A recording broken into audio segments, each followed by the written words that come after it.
Vous êtes certainement très nombreux à vous demander qu'est-ce qui cloche dans la tête. Qu'est-ce qui a eu à clocher dans la tête de Stéphane? Moi, je dis qu'est-ce qui cloche? Pourquoi? Parce que le fait est fait, le mal reste, et le mal reste encore dans le futur. Vous êtes très certainement très nombreux à demander qu'est-ce qui a poussé ce gamin à kidnapper son cousin âgé de 12 ans et de dire qu'il a... Beaucoup de personnes sont en train de raconter les faits sans ignorer que moi, personnellement, j'ai pris la peine d'aller vers les amis, vers la famille, dans son quartier, pour voir maintenant, pour qu'on me raconte réellement ce qui s'est passé. Parce que c'est un coin quand même que j'ai eu à passer. Mais si on me disait quand même que ce genre d'affaire allait tourner au vinaigre comme ça, je n'allais pas croire. Mais je vais vous relater une vérité et je vais vous dire clairement ceux qui sont à l'origine de ça. Beaucoup de parents sont à cause de ces choses, de ces phénomènes. Beaucoup de parents.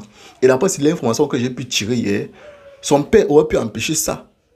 Son père biologique aurait pu empêcher ça. Bon, d'après l'information que j'ai tirée hier, il faut vraiment qu'on éclaircisse les faits. Beaucoup de personnes ont les informations sur les réseaux sociaux, beaucoup de personnes ont les versions sur les réseaux sociaux, sans toutefois connaître réellement qu'est-ce qui est à l'origine de ça. Parce qu'il faut connaître tout, comment ça a commencé, pour connaître comment éteindre ce phénomène. Mais je vous assure, méfiez-vous de vos enfants. Allons-y. Suivez ceci jusqu'à la fin. Si tu es nouveau sur la chaîne, n'oubliez pas d'abonner et de cliquer sur la cloche de notification. Parce que toutes les vidéos qui vont suivre ici, ce sont les vidéos à but éducatif et à but informatif. Bon, continuons. Stéphane, c'est un jeune garçon. On explique posément que le jeune garçon veut voir Mamanda. Il a décidé, je raconte son histoire. Hein. Il a essayé d'aller prendre un appart. C'est où? D'après les informations qu'il a pu dire, on dit qu'il avait volé 2 millions chez eux. Comprenez bien ceci, il avait volé 2 millions chez eux pour aller prendre un appartement là où il était. Il a eu à faire, parce qu'on dit qu'avant il faisait le staff, il faisait bien le staff, et après subitement il a arrêté. Tous les gars du quartier sont mais ce mec, s'il a le travail, il compte sur quoi? Maintenant, je vais vous expliquer clairement sur quoi il comptait. Il comptait sur la vie facile. Il y a une grosse erreur que beaucoup de parents sont en train de commettre. Je vais poser tant de questions. Comment un parent paye dans une maison? Toi, tu habites dans un carabout. Tu vois ton enfant entre avec peut-être un 14 Pro Max. Il est dans la maison avec un 16 Pro Max. Il est dans la maison avec un 12 Pro Max. Et pourtant, tu vis dans un carabout. Tu sais combien coûte ce téléphone à cette époque-là? Vous connaissez combien coûte ce téléphone? Mais vous vous interrogez pas comment il a fait pour avoir ce téléphone. Vous connaissez combien coûte ce téléphone?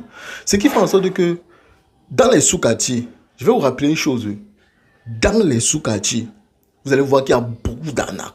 Les vrais arnaqueurs, les vraies personnes, quand on dit que les scammers, les voleurs, même, ne sont pas dans les grands immeubles que vous voyez là. Ce sont dans les sous-quartiers. Les personnes qui n'ont pas les vrais coups qu'on dit là. Ancrez un peu dans le quartier qu'on appelle Mamanda, je vous assure. Si j'interpelle même peut-être mais la curiosité de certaines personnes, allez dans les quartiers qu'on appelle Mamanda, vous passez un peu dans les sous, vous allez voir les jeunes avec des téléphones que vous avez imaginé que mais comment un enfant peut vivre dans une carbone, mais il a un téléphone de 500 000 dans sa main. Comment un enfant peut vivre dans une carbone, mais regarde le scooter qui roule. Vous allez voir d'autres enfants, tu vois, les jeunes, et peut-être il est élève. Je dis bien, il est élève, mais il a en train de taper maison à côté. La maison de ses parents sont là, en carabote. Mais dehors là, il a pris, il a levé la fondation, il a en train de taper une autre maison. Vous vous demandez que l'enfant s'est fait comment pour avoir l'argent ici. Et pourtant, il est élève, l'autre est étudiant. Alors, c'est là où on s'interroge. Mais les parents sont en train de voir ça. Mais comme l'argent, quand on dit qu'on a l'argent dans le pouvoir, ça mange l'esprit, il laisse. C'est que non. Dès que l'enfant raconte un truc que non, je fais les choses comme ça, on gobe. Alors que sans connaître que l'enfant, soit c'est un scammer, soit il fait un trafic, soit un truc, il fait quelque chose de malveillant. Allons-y dans l'histoire. Désolé, j'ai un peu dit ceci pour éclaircir beaucoup de choses parce qu'il y a beaucoup de parents qui ne savent pas concrètement comment arrêter ce phénomène sans connaître que vraiment ce qui est en train d'arriver, tu vas arriver demain à cause de cette vie facile, ça va détruire l'enfant là. Continuons. On explique que Soumento a relaté que cette Audrey, c'est lui qui avait assassiné, qu'il a avoué que c'est lui qui a killé cette femme. Ils étaient dans le même immeuble. Surprenant. On dit dans la nuit du 21 octobre 2025. Donc, c'est qu'un truc récent. C'est que le mois passé. C'est même pas un truc de depuis. Mais là, on continue. On appelle un tueur en série. Maintenant, les sources que j'ai reçues disaient que il était là à Yaoundé pour voir son véritable père. Son père biologique. Il arrive à Yaoundé. D'où maintenant, il a demandé une forte somme à son père biologique. Son père biologique était surpris. Il dit que mais tu me demandes beaucoup d'argent comme ça, tu fais quoi avec? Il a commencé ils ont commencé à se quereller. Son père a dit, je n'ai pas d'argent à te donner. je n'ai pas d'argent non plus. Il a commencé à menacer son père. Je crois d'après les sources, on dit qu'il a menacé. Il a même dit que je vais kidnapper l'enfant de tel. Donc, les gens étaient alertés. Donc, il a dit que je vais enlever l'enfant de tel. Regardez comment un enfant parle. Toi, parent, ton enfant vient te demander l'argent. Tu dis que je n'ai pas l'argent. Maintenant, il te dit que je vais enlever l'enfant de tel. Tu ne cherches pas à alerter la famille partout, que voici l'enfant-ci, dans les groupes familiaux, ou peut-être dans les groupes familiaux, ou peut-être appeler sa mère, appeler ses cousins, appeler même les personnes qui peuvent le recadrer. Mais l'enfant vient me demander l'argent, je lui dis que je n'ai pas l'argent. Il me dit qu'il va enlever l'enfant de tel. C'est resté silencieux. Le père a gardé ça cool.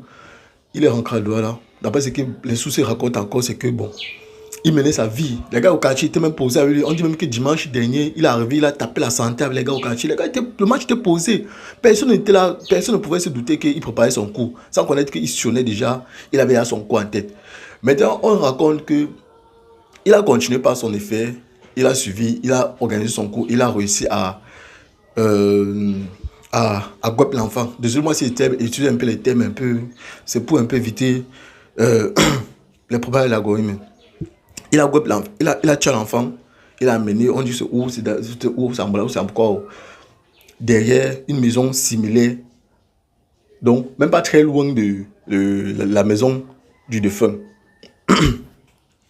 On dit qu'il a killé l'enfant. Avant de killer l'enfant, il demande à rançon de 2 bâtons. Il demande 2 bâtons. La famille était scandalisée, choquée, que mais c'est quoi ça? Lui maintenant, sûrement l'enfant, comme l'enfant avait vu son visage, lui il avait assez coups dans la tête. On dit qu'il a killé l'enfant, il a creusé un trou, il a mis le mouna dans le trou là. Et d'après ce qu'on raconte, on dit qu'il y avait même plus d'autres parties de ses organes. Oh, organes. Désolé, j'utilise un peu les thèmes parce que je ne veux pas que j'ai un problème avec l'algorithme. Il a, d'après ce que d'autres racontent, qu'il a pris une partie de ses os. Et ce organe, voilà. Et d'où maintenant, lorsqu'on retrouve, on dit même que le sac même du Mouna, il a pris le sac, là, j'étais juste là-bas. Donc, quand on cherchait, on l'a trouvé. Donc, ça a été très facile de repérer que c'était lui, après quelques temps. Ça a été très facile. Lorsqu'on avait trouvé le coup, la famille était choquée, scandalisée. Et d'où maintenant, on a commencé à dire qu'on c'est les soupçons là. Donc, les gens ont commencé à réfléchir. C'est d'où maintenant, on a commencé à penser que mais ça peut être. Pam, directement là, on a commencé à le soupçonner. Dès qu'on arrête là, pap. Et d'autres, d'après ce que j'ai même vu sur Zoom, c'est qu'il dit qu'il avait appelé sa cousine, que j'ai un paquet pour toi, un truc du genre comme ça. Bon, voilà un truc qui est tout à fait passé.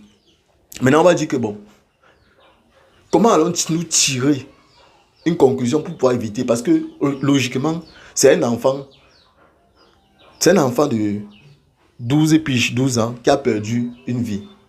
Voilà maintenant un autre qui est devenu un monstre. Parce qu'il ne peut pas appeler ça être sensible. Moi, j'appelle ça un monstre parce que faire un acte comme ça, c'est une personne que on ne sait pas d'où il a eu cette mentalité. On ne sait pas. Maintenant, la conclusion qu'on va tirer ici, c'est que, bon, parents, ne voyez pas vos enfants. Je vous dis, dans les sous-quartiers, vous allez voir les parents vivent en carbone. L'enfant a un gros téléphone, un 12 Pro Max. Et pourtant, c'est un élève. Pourtant, c'est un étudiant. Il fait quoi pour avoir ce téléphone? Il ne connaît pas ce qu'on appelle investissement. Que si par exemple je fais un business, c'est parce que c'est l'argent facile. Et je vous rassure que l'argent facile retourne facilement. Ça veut dire que quand on goûte déjà l'argent facile, soit ce sont des scammers, des hackers, des trucs comme ça là, soit ils utilisent des identités, même peut-être sur les réseaux sociaux pour pouvoir en arnaquer. Beaucoup de personnes font cela. Ou peut-être, c'est comme ça, des fois même, vous les voyez, quand ils ont un problème, même, ils parlent de voir même que, gars, est-ce que tu as un compte bancaire là, j'ai un dollar qui va arriver. Évitez ça. Les choses que peut-être que vous voyez un petit vient vous demander si, est-ce que tu as un compte bancaire. Éviter d'être lié à une affaire criminelle de telle sorte. Tu ne peux pas vivre dans une maison. En fait, laissons même le côté là. Ton enfant quitte d'une autre ville, vient te voir, il te dit, il veut l'argent, tu refuses tout le temps. Le jeune enfant qui est capable de voler l'argent dans le sac. Donc, de voler l'argent comme ça, il dit qu'après aller louer. Moi, il me demande que les parents font pour laisser la fleur. Parce que moi, personnellement, je suis parent. Voilà, j'ai mon enfant à la maison. Même si c'est ma 1000 francs qui disparaît. C'est pas qu'on va dire. Pas que, non, il ne faut pas laisser les trucs. Il ne faut pas laisser les choses comme ça arriver. C'est comme ça qu'on vous laissez. Ça arrive. Le fur et à mesure, ça arrive. Ça ne fait qu'arriver. Ça ne fait qu'arriver. Arriver. Oui. Ça ne fait qu'arriver. Et comme ça qu'il devient relevant. Si un enfant a l'habitude de voler 500, tu déposes 500, il prend. Tu déposes 1000 francs, il prend. Tu déposes peut-être comme ça, il prend. Tu dis qu'à ça, il paye forte somme. C'est ça le petit somme. Parce que tu réussis à avoir beaucoup d'argent. Tu penses que dans sa tête là, il voit ça comme petit. C'est une habitude qui est déjà en train de naître dans son cœur, et de telle sorte qu'il va continuer à voler. On accouche l'enfant, mais on n'accouche pas le cœur de l'enfant.